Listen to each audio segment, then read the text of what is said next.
আমি বাসায় থাকলেই সকালবেলা পরোটা বানাই। প্রতিদিন তো আর সকালবেলা বাসায় থাকা হয় না, দেখা যায় সকাল সকাল উঠে ভার্সিটিতে চলে যেতে হয়। তো যেদিন বাসায় থাকি সেদিন একটু দেরি করে, মানে 9টার দিকে আর কি, পরোটা বানাই। তো এই তো সেদিনও সকালবেলা উঠে এইরকম করে পরোটা বানাচ্ছিলাম বাসার সবার জন্য। তো আমার হাতের পরোটাটা আমার কাছেই ভালো লাগে, মানে নিজের প্রশংসা নিজেই করছি আর কি। আসলেই খুব সুন্দর হয় পরোটাগুলো, খেতে অনেক ভালো হয়। আর এই পরোটাটা কি সুন্দর ফুলেছে দেখেন, মাশাল্লাহ খুবই সুন্দর ফুলেছে আর একদম মচমচে হয়েছিল। আমার হাতের পরোটাই আমার কাছে বেস্ট লাগে। তো সকালের নাস্তা শেষ করে দুপুরের রান্না করেছি, অবশ্য অনেক দেরি করে, প্রায় 1টা বাজে তখন দুপুরে রান্না শুরু করেছিলাম। তো এখানে সবজি রান্না করে নিচ্ছিলাম। প্রথমে পেঁয়াজ আর রসুন ভেজে নিয়েছি, তারপর কেটে ধুয়ে রাখা সবজিগুলো দিয়ে দিলাম। তারপর পরিমাণ মতো লবণ, হলুদ, জিরা গুঁড়া আর মরিচ দিয়ে ভালোভাবে নাড়াচাড়া করে মিশিয়ে নিচ্ছি। এরপর ঢেকে দিয়ে বেশ কিছুক্ষণ রান্না করে নেব।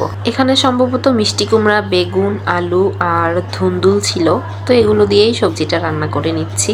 রান্নার এই পর্যায়ে কিছু পরিমাণ পানি দিয়ে দিলাম যাতে বাকিটা ভালোভাবে সিদ্ধ হয়ে যায়। এরপর আরেকটু নাড়াচাড়া করে মিশিয়ে নিচ্ছি, তারপর ঢেকে দিয়ে বাকি রান্নাটা করে নেব। এরপর বেশ কিছুক্ষণ জাল করে নিয়েছি। এই তো সবজিটা এখন হয়ে এসেছে, এখন নামিয়ে ফেলবো। আর বিকেলবেলা একটা মজাদার নাস্তা বানিয়েছিলাম চালের গুঁড়া দিয়ে। তো চলুন এটা রেসিপিটা আপনাদের সাথে শেয়ার করি, কারণ এটা খেতে আসলেই অনেক মজা লাগে। আমি প্রথমে কিছু পেঁয়াজ আর মরিচ ব্লেন্ড করে নিয়েছি। এরপর যে পরিমাণ বানাবো সেই পরিমাণ পানি মিশিয়ে নিয়েছি।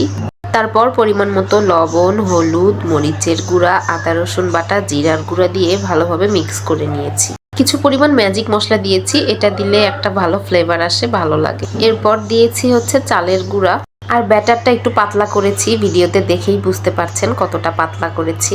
আর এখন এই যে তাওয়াতে দিয়ে মিডিয়াম আঁচে এটা বেশ কিছুক্ষণ ধরে ভেজে নিতে হবে। ব্যাটারটা পাতলা রেখে মিডিয়াম আঁচে হাতের সময় নিয়ে বেশ অনেকক্ষণ ভাজলে খুব মুচমুচে হয়, একটা কুরকুরে কুরকুরে ভাব চলে আসে, খেতে যে কি মজা লাগে। আর এটা হচ্ছে তার পরের দিনের ভিডিও, মানে আজকের ভিডিওটাও আমি ওই 2-3 দিনের ভিডিও একসাথে করেছি।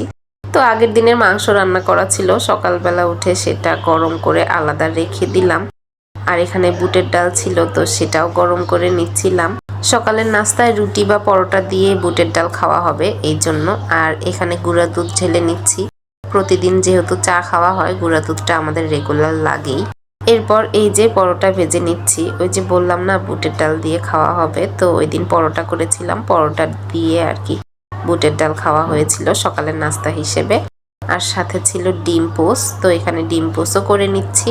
অনেকেই অনেক মজা করে বলে ফেসবুকে নাকি ডিম ভাজার ভিডিও দিলেই ভাইরাল। আমিও ডিম ভেজে নিলাম, আমার ভিডিওটাও ভাইরাল করে দেন। তো যাই হোক, সকালের নাস্তা টাস্তা রেডি করে তারপরে এখানে আবার হচ্ছে মিষ্টি আলু সিদ্ধ করছিলাম। আর আগের দিনের কয়েকটা রুটি ছিল, ওগুলোও একটু ভেজে নিচ্ছিলাম। তো আজকের ভিডিওটা আমি এখানেই শেষ করছি, দেখা হবে নেক্সট কোনো ভিডিওতে। আল্লাহ হাফেজ।